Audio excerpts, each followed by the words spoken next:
Good morning. It is Thursday, April 25th at 10:52. I'm Boiler Dowd. In case we've never met, my content has been less consistent since the end of basketball season. Don't fret. There's some good stuff coming here. The problem I have is I'm not a very good guesser. I'm going to talk a little bit about that, but I am going to also tell you about there's some secrets brewing in West Lafayette and a lot of the world outside of the Purdue football faithful, the Purdue family, just don't know it and simply don't recognize it. Before I get too deep into it, I want to thank our sponsors. They're not paying us now.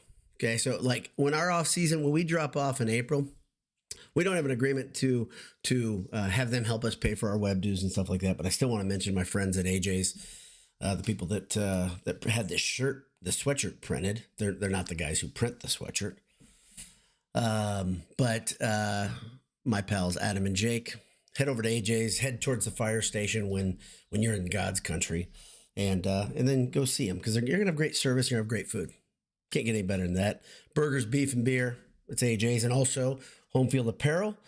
If you're in the need for a wardrobe refresher, go to Homefield Apparel, enter Boiled23 at checkout, get 15% off. I'm not so sure how long that code will last, but just wanted to put it out there just because we appreciate both these good people at AJ's and Homefield Apparel. So the thing that got my attention, the reason I wanted to post today was actually not good news, but it started me off just like kind of digging a little bit at some of my thoughts on the spring game. And I think I touched on these during a basketball post game or something. I don't remember. But I didn't get too deep into it because I think spring game formats are kind of tough to read, meaning you're seeing not the full lineup of a team. You're seeing an unusual format. Purdue didn't play full contact like some teams do. But we saw a lot of good stuff there. But we didn't see the whole thing. And I'll tell you why I think the biggest reason we didn't see the full version of what Purdue can be and will be is because the defense was so limited in the rules of how they could hit. Between the tackles they could hit outside, it was kind of thud speed or tackle touch, whatever you want to call it. That's going to be tough because I think this defense, Coach Walters wants to make a very physical defense with a presence that's understandably a bit nasty. And so doing things at the speed they were doing for spring game, that doesn't really work per se for a defense like Coach Walters' defense. So what's the secret at Purdue? Well, here's the secret. If you've been reading up on what people outside of Purdue think of this Purdue football team, it's laughably bad. Purdue's picked below IU in the new look, gigantic Big 10, Big 18. I think it's 18. A lot of teams there, a lot of good teams there. There's no doubt about it. Big 10 remains one of the best football conferences. Nothing changes there, but just the sheer amount of teams makes people somehow believe Purdue's going to forget everything they've learned in the past couple of years. And the Purdue players that are on the roster are going to forget who they are during this offseason. Purdue's coming off a 4-8 season, not very good. I was critical for much of the season of Graham Harrell's offense because I thought it lacked ingenuity and innovativeness. If you listen to what Harrell was saying in the spring, one thing he loves out of his offense is the fact that Hudson Card has such a grasp on what's happening around him. Now, one thing we loved to see last year was how Hudson Card extended plays with his legs. He was so good with keeping his eyes downfield. And sometimes I thought the play calling hampered him. And I don't know if he was coached up to stay away from contact or what the deal was on that. We never had clarification on that. But it felt like that at times. I think Purdue was very cognizant of the fact that there was a major drop-off from the 1 to the 2 in quarterback position. Maybe one of the biggest drop-offs on the entire roster and obviously the most important position on the roster. So was something beaten into his head about not trying to extend plays? I don't know. Was it a combination of a guy in his first year of a system not being fully comfortable? I don't know. We saw, though, at the end of the year, he looked pretty good down the stretch. That's a big deal. That's a really big deal. And for me, the fact that Hudson Card is who he is with a decent resume in front of him of playing in big games, making big plays, and just having all the tools. Jay talks about this all the time. Jay loves the fact that Hudson Card can do so many things well, and the fact that he's got a decent head on his shoulders. That's a combination of believing he can make a lot of throws, and at the same time, somewhat level-headed in that he doesn't try to make every play with his arm because he has good legs under him. This is an unusual combination of talent that we haven't seen a lot of at Purdue, and with yet another year, another off season with this system, I think we'll see a jump in Hudson Card's play. So that's part of the reason that I look at, if we're going to be optimistic, let's look at the lineup. Let's just look at the core that's returning, okay? The bad news, that's what I wanted to talk about. The thing that got my attention is Clyde Washington entered the portal. You probably saw this because you're a Purdue diehard and you're looking for things to read about and talk about and whatever. And that's bad. That's a bad thing for multiple reasons, but one of the big ones is he was projected as a starter. That hurts, but I don't think it hurts as bad as we think it does. And I think there may be a reason. He may have heard some whispers around that there's some dudes around him that are coming for his job. Whether or not they were going to get it, who knows? But this defense specifically, the additions from the portal that Walters went and got really should have the attention of Purdue fans and really should have the attention, honestly, of the college football world, but it hasn't gotten that. Not in a positive way at all. Athlon Sports has Purdue winning 3 games. Yahoo Sports has Purdue winning no Big Ten games. And that would probably mean they're going to win, what? They're going to go 1-11, according to Yahoo Sports. They didn't project the preseason, but if you think Purdue's not going to win a conference game, and obviously the conference games are difficult this year. The schedule is difficult. But if you believe they're not going to win any conference games, then you'd probably say the only game they're going to win is Indiana State. That's a historically bad season for Purdue. That's dealing with some dark times. Darrell Hazel had, I think, a season like that where they beat just Indiana State, I believe, if my memory is serving me correctly. You go back to another dark era when I was on campus. Purdue had a very, very bad season, I think, back in, 1993, if I'm remembering correctly. But they were predicted to be, I think they were called the second worst team in Division I that year, if I'm remembering correctly. And the problem with that team, if you go way back then, was they had no quarterback play at all. My big thing that I would hang my confidence on is it starts with the quarterback. And it's not this year. It's not just Hudson Card. And that's part of the reason I'm really happy. There's some depth behind Card that you can say in spring, you could see there's some guys that are right there that can play the game, and they play it like Card in that they can extend plays with their legs and then they can throw it. So there's a type of quarterback that Graham Harrell and Ryan Walters want, and they're getting that guy. And so that's good to see. Will there be a drop-off from 1 to 2 just like there was last year? Absolutely. But Hudson Card is something to build around. On top of that, you've got Max Clare coming back and healthy. Max Clare is going to be fun to watch. He's an athletic tight end that can do a lot of things, almost a hybrid. He's almost a wide receiver in his athletic skills, his ability to get out in the open field and make some moves and move. He may not be the best blocker, but they've got some tight ends in the quiver that can do it. After that, of course, Devin Mockabee is back for his 3rd year as a starter. That's a big deal. And then behind him, you've got Love, who is a transfer from Illinois. Reggie Love is a guy that, if you didn't know it, you look at him, you're like, okay, that's a Big Ten starter. There's no doubt. He looks the part, number one. Number two, he has played a ton of Big Ten football. The big thing that's plagued him, his injury. And so with him not being the number one option, perhaps this will be the magic formula to get some real mileage out of him and maybe have 2 running backs flirt with 800 to 1,000 yards. That'd be pretty magical on top of Hudson Card getting some yardage with his feet. Then the reason that you should be excited about that offensive backfield, in my opinion, is you've got an offensive line core that is extremely experienced, extremely good, and on paper, they are absolutely what you want Big Ten prototypical interior linemen to look like. The 3 guys that I'm most excited about on the offensive line is Musa, Hartwig, and Bo. those three guys are great guys to build around. But on top of that, you got a lot of transfers coming in that are making noise and are on the depth chart. There's a couple of really, really interesting stories. I'm going to talk about that in a second, of guys you're like, okay, keep your eye on this guy because he could become something special. But one big difference is Purdue's offensive line is now averaging 6'4" and 305 pounds. That's a major difference from what we saw last year. And that offensive line last year was kind of patchwork together of guys that hadn't played at this level and just weren't ready yet. I think you should be excited about the offensive line. I think that's one big thing. If I was looking for a question mark coming into this season, the offensive line was one of the biggest ones. And Walters and company did a really good job in the portal building around that core. On the defensive side, of course, you look at the guys that are coming back. There's a guy named Thieneman who you may have heard about, All-American, and he can do everything. So last year, it confused, it flummoxed many of us why he was set so deep. We got used to it as the season went on.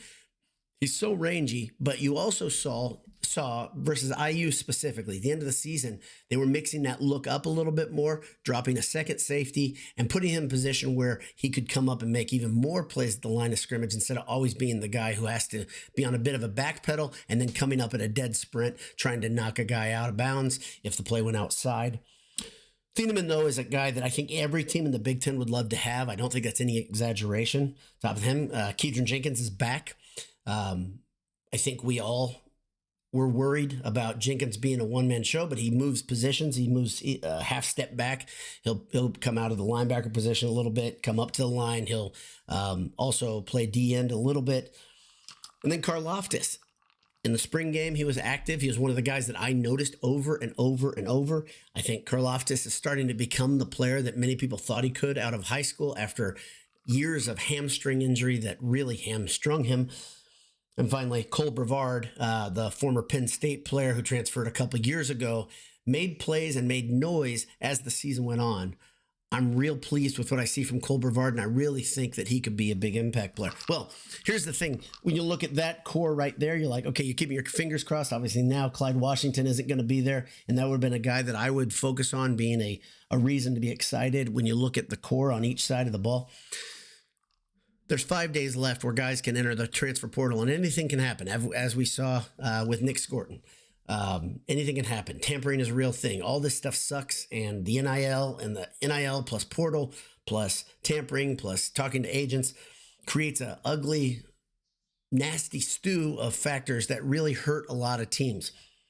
But I think we're almost out of the woods, obviously, with just 5 days left. And hopefully Purdue can hold everything together for a little bit longer. The portal giveth, the portal taketh away. We understand that. And I'm going to talk to you about why maybe the portal is Purdue's friend right now. One of the biggest things, you look at some of the guys that you heard about coming on before spring game, the four Georgia players, Smith, Morissette, Green, and Madden were guys that everybody wanted to see, were they ready? Why did they transfer from Georgia when seemingly you're leaving so much better of a situation? Specifically, I believe, if I'm reading up correctly, almost all these guys had played a role at some level for Georgia, in spite of being playing for one of the best programs, if not the best program in America. You saw a little bit of why Purdue is excited about CJ Smith, the wide receiver. He's fast as hell. He can get to the third level pretty easily. He can accelerate. He's a smaller receiver, a bit of a water bug. But I think there's reason to believe CJ Smith's going to be really, really good, really productive right out of the chute from Georgia. He was limited in the spring game. In case I didn't realize this, I didn't watch all the interviews afterwards, but he was limited to just a half, and he made impact right away, but then it kind of fell off. On top of Smith, you've got a lot of guys around him that are going to be good. One guy, of course, we've been waiting on for a while is Idrin Jamal. He's a transfer last year. He came off injury, didn't get to play, but I think he's a really big impact guy. And, of course, Dixon Veal, who in spring game, he made a ton of noise, and he's a guy that the whole game he was there and he was a thorn in the side of the defense. He's extremely fast. Once he gets that, again, second, third level, he's trouble. He's not the biggest guy, just like Smith, but there's going to be a lot of excitement about those two guys specifically because of their shiftiness. We've seen shifty receivers. We know a little bit about that, and those two are going to, I believe, make a lot of noise in the fall. In case you didn't know that, because Dixonville also is a transfer. This is his second year on campus. He's a JUCO guy, and he is pretty experienced. I think he's a fifth-year guy. That's one thing. It's so weird. Even if you're somebody like me who has a hobby that takes all your time, it's so hard to keep up on roster moves and know exactly who everybody is, what they're about, how long they've been there, that sort of thing. In fact, we have a couple examples of Purdue players entering the portal, and they were just sophomores. They were guys that were relatively highly touted, high 3 stars maybe, and they're gone now. And it hurts because you're like, we didn't get to see this guy develop. And this is the hard thing about college football and basketball right now, is if you're trying to relate and try to watch these guys grow up, trying to get used to, say, okay, where will he be? Where are they going to fall in the depth chart? Where's the possibility of someone coming up? It's really, really difficult to understand that. And I'm well aware of it. And I used to say, don't fall in love with these guys until they're signed. Well, now it's even a different level of things of not being able to care a ton about recruiting, because even after a guy's recruited, maybe they come on campus and they transfer as quickly as they got there. So it's a very understandable thing for people like you and I to say, I'm not going to get too excited until I start seeing the real two deeps in August. I get that. I'm going to try to do my part, do what I can just to talk about guys that you might not know in the off season, this spring, summer, leading up to camp. We'll see if I can stick with it. It's going to be a little bit difficult, but regardless, when the real time comes and we're actually following it with our own eyes, I'll have a lot of things to say in the fall, but I'm going to try to do my best in the summer here, talking about people you might not know. Let's see. A couple more points. Like I said, the offensive line and the wide receiver core were my two biggest concerns coming into this season. Both of them were addressed by the coaching staff. That is a big positive in my mind. That's a huge thing. If I were going to describe the offensive line, I'd say they're bigger, better, and deeper. If I were going to describe the wide receivers, I'd call them faster, deeper. There's a couple guys that I've been excited about for a while. One of them, of course, is Tibbs out of Indianapolis Cathedral. I've been talking about him since last year. I saw some glimpses of what he can be. He's a great athlete. He's a guy who could probably play on Purdue's roster in basketball as well. Incredible athlete, but really heady kid. Seems like a good addition to a core, and he could be a really, really good possession receiver. Good route runner, but he showed a little bit out during the spring game, so we got to see a little glimpse of that. So let's look ahead. Let's look even further. Let's dig a little deeper into the roster about the guys that maybe you say, okay, I'm excited about them, and I think these people could make a big difference right away. So who are some of them? Of course, Jeffrey Mabal. I don't know how to pronounce that name. I'm not positive, but he's out of Auburn. He was first at JUCO player, Independence College, I believe. He's number 0. He played in the spring game. You saw him. He's a guy that should get your attention because of his size. He's got long arms, a great build to get rid of a big offensive tackle who's trying to lock him up. He's a guy that I thought he'd be good, and then I see him play, and I'm impressed. Another one that really got my attention, of course, is Jaira Ajada, number 99, if you're watching the spring game. Another big, imposing defensive lineman. I think he's kind of a combo tackle end based on what I'm seeing, but he's lighter, very athletic, and he comes from Franklin College. This is the weird thing. This transfer class is really noteworthy. You've got guys coming from SEC schools, and you got guys coming from Franklin College. Last year, you had more of the small college transfers that Purdue had to lean on heavily. And this is part of the reason I think as a Purdue fan, you should be a little bit more excited than last year, because they're getting guys from SEC schools and other Big Ten schools. And right away, they should be ready to play. The question is, do they understand the system right away? I think the system, it's funny, it looks somewhat simple because of pre-snap. Purdue doesn't do a lot to change things up. But then post-snap, Purdue does a lot of things that you don't know are coming from the offensive mindset. And so Walters and Kane, they really want guys that have a firm grasp on the defense before they even see the field. Will some of these guys be ready? That's a tall order, and you don't know that. And because of that, this is the whole thing about being a developmental program and why the portal era is so tough for a team like Purdue. is by the time you think you got a guy developed, he may jump, he may leave. Sorry about my reflection. I can see I know why it is outside my window. But anyway, let's keep going with this. Cam Brown is a receiver out of UCLA that I think Purdue fans might see make some noise. I don't think he's cracked the 2 or 3 deeps yet, but he's a player that I have my eye on. Like I said, Reggie Love, CJ Madden from Georgia is a big one. He played 7 games last year for Georgia. Josh Sales from IU, offensive lineman, very, very good size, 6'6", 305 pounds right out of the gate. And it's always good to see an IU guy coming over to the good side. And I think it's an amazing thing, just a sidebar here, that IU is getting more respect from media types than Purdue is right now. In fact, I don't understand it. I know there's some reason for IU fans to be a little excited because the changing of the guard is a good thing, especially when you've been stuck in neutral for a couple of years. That said, boy, that reflection is crazy. Look at that. Sorry about that. It's there's a car outside my window at my house that is sitting and the sun is reflecting like right off of there. And so I'm getting mad shadow. So I apologize. Anyway, I'll work on that this summer, or I'll tell my neighbor, I'll throw a rock through his window. That's a better idea, so he doesn't park there again. It's a perfect angle for this, though. Perfect angle to get that sort of thing. So I apologize to those of you who are watching. Shittasilla is a guy that I think Purdue fans should be really excited about. He's in his 6th year, another COVID extension of a career guy. He'll be ready right away physically. He's played a ton of football at Boston College, and I think he's one of the guys that'll hold this class together. Hopefully he gets the defense right away, and it's understandable for him. A really good story is Joey Tanona, from Notre Dame, who started his career, got injured, quit football, and now he's coming to Purdue. He's a little undersized right now, just weight-wise. Great size, but not filled out yet because he had a year off completely from football. But he's already cracked the depth chart for Purdue. I think he was a high 4-star out of high school, and I think he's listed as a sophomore for the fall. But he's a guy that has tremendous upside, and the fact that Notre Dame went after him and he was on the roster, and then he had this unusual circuitous route to Purdue. Notre Dame knows offensive line talent, so that's a person that should have everybody's attention.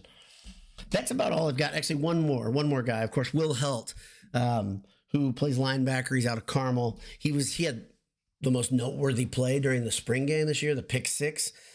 Extremely good athlete. Can get out in the field and run for a person his size. Good height.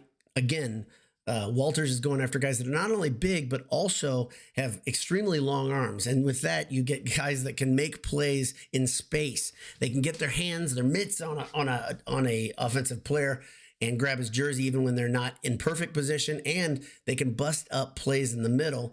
He was in a backpedal, I think, on that pick 6. It was a poor pass, but he turned on the Jets really quickly. And if you were watching it like I was on TV, I was having a horrible back day. I told you guys that.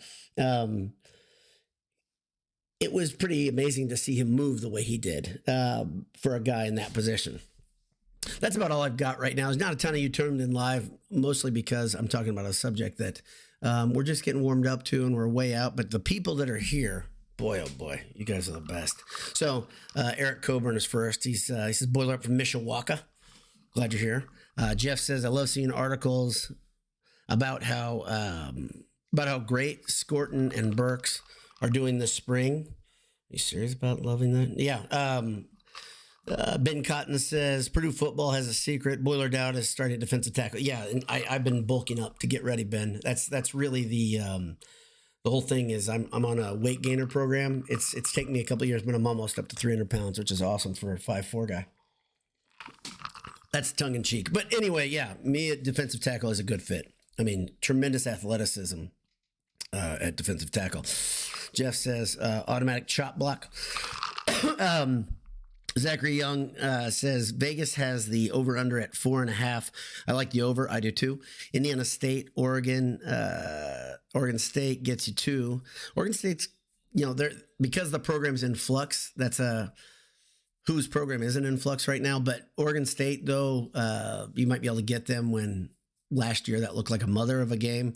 Having to go out there is no joke, but still, if you can get 2 early, if you can leave the preseason at 2-1, that's a pretty good jump on the season, and they can find more wins. I'm confident of it. Toss-ups: Illinois, Minnesota, MSU, Northwestern, Nebraska. 6 wins seems reasonable. I agree. I think Nebraska, much to Jay's chagrin, is going to be pretty good. They started showing a little bit last year. Gosh darn it! There we go. I got to stay out of that sun. But I think Nebraska is going to be pretty good and pretty tough out for a lot of the Big Ten. I'm thinking they're going to be an 8-win team. Ed Albanese, the gummy bear king of Purdue fandom, says, "Hey yo, how y'all doing? Feeling good. Excited about a lot of things, and I'm excited about basketball again. This is a weird thing. Like, I can't get off that excitement. I've been trying to shift my gaze a bit and look at football. The hard thing with football is, like I said, I feel like I'm guessing so much. I don't like to do that. I don't like to, say this is my prediction based on this. I guess the next thing I need to do is go watch film, and I might spend some time doing that, watching film of some of the guys that Purdue got out of the portal and some of the guys that are freshmen. The hard thing, obviously, freshmen are generally not going to make a ton of impact right away. So you're looking at guys out of the portal really, eating up a lot of the time. And Purdue's lineup, I'm telling you, if you take 10, 15 minutes and look at what they've got, I think the media is very, very much sleeping on Purdue, and I love it. But I haven't seen it this low in a long time, where that many people just have no respect for Coach Walters and Purdue's football team. And I'm not saying I haven't seen it this low for just Coach Walters. I mean Purdue football. You go back to the Darrell Hazell years, of course, where especially in that second, third season, people started seeing for what it was. Purdue was having a hard time from a personnel standpoint. The roster wasn't constructed well. We already knew that they were struggling, and the media didn't like that. And then you go back again. You got to go back to Coletto, where it was this dark. I love it. I think players, every little bit of chip you can build on their shoulder is nothing but positive things there from a standpoint of Ryan Walters and the bulletin board material he can put up as these guys are working out this summer. I think it's a great thing. Great position to be in. Greg McManus says it's Cignetti hype. Media loves him. Yeah. They can love him all they want. And I know he was good at his previous stop. The problem that I have with it is right away he kind of acted the fool, right? And I think he's a good coach. I just don't know why you'd put him in front of Walters and what Purdue did last year. I don't know why you'd do that. I don't think IU's roster gives you that much of a reason to be excited. I think Purdue's roster has depth. I think Purdue has guys returning in the right positions. And Purdue was close on a couple of those losses that would have put them right there in making a bowl game. If you get to 6 wins last year, which it's not outlandish to think they could have, maybe the media would think different things. But Purdue is returning a lot of the guys that they need to return. I am bullish on this Purdue team, and I feel a lot better than I did a year ago just because there were so many variables. Now I feel like we're starting to see Walters craft a roster as he wants to see it. There's some things that are interesting about this roster. Our pals Adam and Jake gotten to know the team a lot, like personally. A lot of big personalities on this team. So this is something Walters wants. He wants guys that are when they enter the room, they are confident enough to let you know they're entering the room. I don't think that's a bad thing for a football team, of course. But there's some personality here that we're starting to see. This is what Walters wants versus the way Jeff Brom built a roster. Ed Albanese says he's a Duke fan now because of Mason Gillis, and I can't join you there, Ed, regardless of Mace being on the Duke roster. I didn't talk about that. It pains me to see him going to play in Duke blue. I will not root for Duke. I will root for Mace to play well and to play up to his level that we know he can. I think the funny thing, there's so many Duke fans that are bad-mouthing the Mason Gillis signing, and that's part of the reason I just say he's not. They don't deserve him. We know who he is. I have no issue with Gillis going and continuing his career in college instead of going straight to the pros, because, he's got a lot of variables. Obviously, he's a tweener for the NBA, so he wasn't going to get much of a look there. And so do you want to move to Europe right away? I don't know. And then the guy leaves Purdue with 2 degrees, from what I understand. He already had, maybe he was working toward his MBA, but he was very close. I think he has his MBA already. I'm almost positive I've read that. Yes, he's got his MBA. He's got his MBA already. So he's got an undergrad and an MBA. Remember, he had been on campus for 5 years. And any guy that's been on campus for 4 or 5 years, has a degree, and wants to go play for another team, I get it, and I wish him well. It's just tough medicine to swallow. Seeing him to go to Duke is I'm not going to say worst case scenario. There are many worst case scenarios. If he would have gone to Illinois, that would have been really, really, really impossible for me to find a silver lining there, other than I hope the guy made some money in the process. Such a weird era. I'm still not used to any of it, but this was part of the plan. Purdue basketball, meaning the Chris Foreman and the information, told this story months ago. We all knew that Edey, Morton, and Gillis were all gone at the end of this season, and then we're gonna see what happens next for them. But we can root for them and not root for Duke. That's what I'd say, Ed. Greg Manis says 5'4", 300 pounds. That's a bowling ball fullback. Yeah, so that's I think I'm being underutilized at just defensive tackle. I think fullback would probably be the best place. I have pretty quick feet still. I mean, I was a 100-yard runner, 100-yard sprinter in high school. I was on the 4x1 city championship team in Indianapolis. And if you know anything about Indianapolis track and field, you know that is really not anything to brag about, but still, I'm telling you. But I was the lead leg because of my short legs. Getting around the turn, I get up to speed relatively quickly. But I think they're underutilizing me just on one side of the ball. I'm kind of like a Deion Sanders or Bo Jackson type, where I could be utilized on both sides, and really, coaches need to see that. And I've got plenty of eligibility left. According to COVID, I think I could play for another 10 to 15 years in college. Peter Jorgensen, I think I said that right, says, seeing how Notre Dame lost 2 road games at night last year, I would hope we schedule that game for an 8 p.m. kick. Yep, same. Also, shouldn't we want to play the Oregon game at noon? Yeah, because of the time change, I would think so. I don't know what, I don't think the kickoffs are set for like anything yet. I haven't seen them yet. Trying to switch gears and get into full football mode. I'm not there yet. Notre Dame games at night are electric in Ross-Ade. They're super fun, and I'm hoping for that for multiple reasons. It'll be a blackout. We'll get to see the new uniforms are coming, which is something that I think the fans will enjoy seeing. A lot of Purdue fans didn't love these uniforms. I loved this last uniform when they didn't get too cute. I hated the different color shoulder and body, if we're going to get into design stuff. I did not like the anthracite with I guess it would be anthracite shoulder with the light gray jersey. Didn't like that. Hated the piss gold with the charcoal or black shoulder. I think it was black. Our pal Dylan just bought one of those jerseys, official game worn, for his area around his podcast booth. I hated those uniforms though. But I liked it when they were solid gold, or not solid gold. I did not like that. I liked it when they were black and they were white. Obviously, the astronaut uniforms are to me the best uniform, second best uniform Purdue football's ever had. Maybe top 3 at worst, if I really thought about it. I would love to see a version of that come back if we're looking at something Purdue football could have used. But I'm sure Coach Walters has it all geared up. We'll see what happens. It's kind of silly anyway. Football uniform talk is silly, and it feels like it's jumped the shark because everybody has 7,000 uniforms, and I don't even know if the players care anymore, but we'll see. We'll see what they come out with.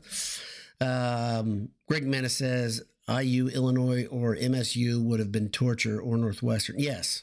Any of those scenarios for Mason Gillis would have been horrible. Those are all good points. IU, Illinois, Michigan State, Northwestern. Yeah, those would have been really, really bad. I really didn't want him to land in conference, and I was hoping he'd land to playing for Shrewsbury at Notre Dame, and it didn't happen. I've been keeping up on Morton watch. I don't think he's signed anywhere still. Still hoping that he gets to play close to home for his sake, and if not there, my second option would be him playing for a former Purdue coach. You got 3 options right there. Coach Lutz is signing guys out of the portal pretty quickly. He just got a kid out of Miami, Florida. I don't know if he has a Miami transfer. Gosh, like I said, there's too much. You can't know everything. I know some people are much better at this, retaining and keeping up on things. But in this day and age, it's nearly impossible to say you understand everything and all the moves. Transfer the 247 or no, pardon me, on 3 has a very good football transfer wire that you can look after if you want to look for what I've been trying to keep up with. Purdue got a kicker out of the portal from Mississippi State, I believe, who's an Aussie punter. Pardon me, not kicker, punter. So Purdue will have an Aussie punter yet again. We'll see how that works. Interesting, they went back to that. I think Coach Walters likes that style. I would love to see any Aussie punter. Most of those guys played Aussie rules football, which is a lot like a lot like rugby. Any of those guys can be utilized in trick plays, and I would love to see that happen because most of those guys can deal out a blow and take one because they used to play a lot more contact football. They're not like American punters who some of those guys came up as kickers and punters, played soccer, became punters in high school, and then ended up playing in college.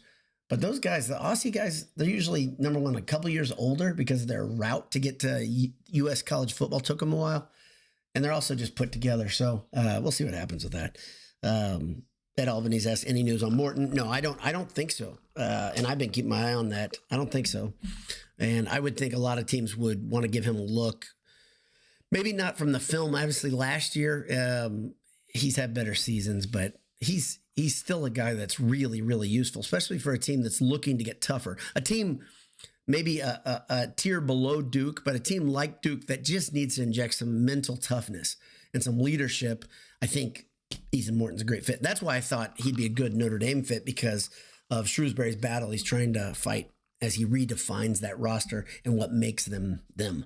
So, but that's about it. Appreciate everybody who tuned in live. Appreciate everybody watching on delay or recording as well. I've got a couple people that have interacted with me on a concept or an idea about should we worry that Purdue doesn't lean on the NIL portal in basketball? And I'm going to talk a little bit about that in the coming week or so. Maybe I'll have another show randomly when my schedule allows it. But stay tuned for that. I have some thoughts on that. Might surprise you. You probably have some thoughts as well. And I'm not going to tell you. I'm going to keep you hanging. That's the big cliffhanger until next show. Yeah, Ryan Lewis says, everybody hit your like button. Yeah, please. And if you haven't, subscribe. Why not subscribe? I think I told you guys, I previewed a little thing that there might be some good positive changes coming around here. I'm still leaning towards the change. You guys don't know what it is, but Jay and Anish and I specifically have discussed some things. And I think it's nothing but positive. If I go that way, you'll know in the next couple weeks if I decide to do something a little different. The Boiled Sports hasn't done in a little while. So we'll see. Stay tuned for that too. But like I said, we'll have some football, basketball content around here. I don't know if Michael's planning on doing his Boiled Shorts audio again like he did last year. I thought it was awesome. I loved that he did it. I thought that was great content. If you want to see more of that, give him a shout out, the Railroad Tie, or on Twitter, or just comment here and let us know. Let us know, because I think Michael in the summer, he's got a job where he doesn't do anything. That's a joke. See, he's got a hard job. He's a dude. So, yeah, he's a hardworking man. Gosh darn it. So, but sound off. Thanks for tuning in, and have a great day. God bless you. Hammer down. Ken, here's some content. You asked for it. Still praying for you, brother. Talk soon. See ya.